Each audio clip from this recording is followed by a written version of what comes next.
नमस्कार। आज हम महाभारत के एक बहुत ही दिलचस्प और जटिल किरदार पर बात करेंगे। कर्ण।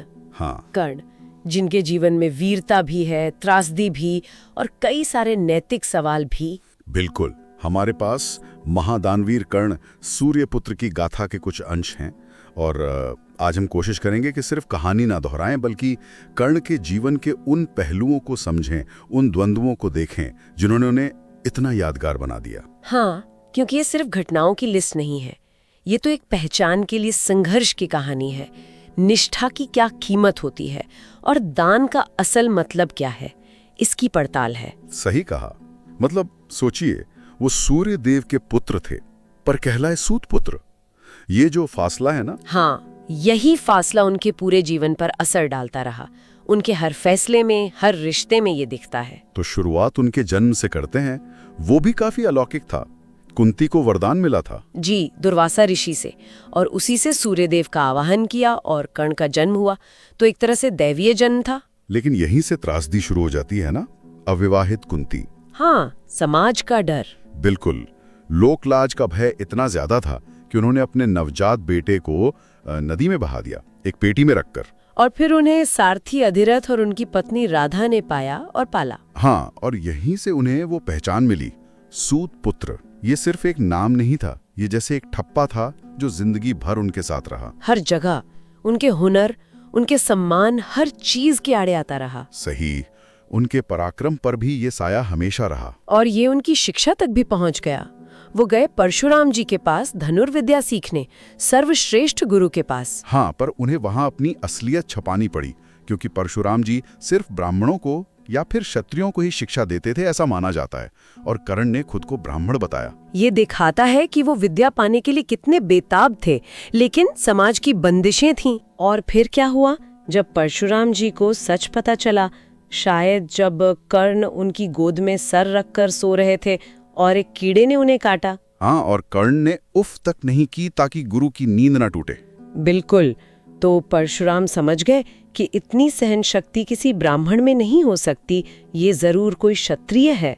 और जब सच सामने आया तो वो बहुत नाराज हुए और उन्होंने श्राप दे दिया।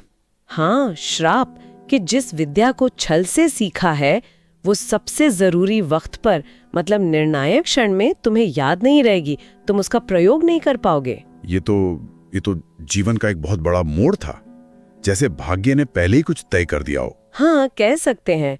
ये श्राप उनके जीवन की एक बड़ी विडंबना बन गया। लेकिन इस श्राप के बावजूद कर्ण का पराक्रम तो कम नहीं था। वो अर्जुन जैसे योद्धा को भी चुनौती देते थे। इसमें कोई शक नहीं, वो बेहतरीन योद्धा थे। पर फिर वही सामाजिक अपमान। द्रौपदी स्वयंवर में क्या हुआ? हाँ, वहां उन्हें सूत पुत्र कहकर हिस्सा ही नहीं लेने दिया गया, सीधे सीधे अपमानित किया गया। जरा सोचिए, कितना अपमानजनक रहा होगा ये उनके लिए। बार बार उनकी योग्यता पर नहीं, उनके जन्म पर सवाल उठाया गया। शायद इसीलिए जब दुर्योधन ने उन्हें सम्मान दिया, उन्हें अंग देश का राजा बनाया। हाँ बिल्कुल, वो सिर्फ एक राज्य नहीं था, वो एक पहचान थी, एक स्वीकृति थी जो कर्ण को पहली बार मिली थी। दुर्योधन ने उन्हें वो दिया जो समाज ने नहीं दिया। और इसी एहसान ने या कहें सम्मान ने दुर्योधन के प्रति उनकी अटूट निष्ठा पैदा कर दी। हाँ, एक ऐसी निष्ठा जो सही गलत के पार चली गई शायद। ये भी एक बड़ा सवाल है कर्ण के जीवन का, क्या मित्रता निभाना धर्म से भी ऊपर हो सकता है? और ये निष्ठा महाभारत युद्ध में साफ दिखती है। कृष्ण ने समझाया भी, उनके जन्म का रहस्य बताया, पांडवों की तरफ आने को कहा। जी, बताया कि वो खुद पांडवों के भाई हैं, कुंती पुत्र हैं, लेकिन कर्ण ने दुर्योधन का साथ नहीं छोड़ा। कहा कि दुर्योधन ने तब साथ दिया जब कोई नहीं था, ये उनकी निष्ठा थे। हाँ, पर क्या ये सही था? ये बहस का मुद्दा है। युद्ध में उन्होंने बहुत पराक्रम दिखाया, कई योद्धाओं को हराया, लेकिन भीष्म पितामह के रहते वो युद्ध में नहीं उतरे। शायद उनके मन में भी कहीं ना कहीं एक द्वंद्व चल रहा था। हो सकता है। और अंत में युद्ध भूमि में वही हुआ जिसका डर था।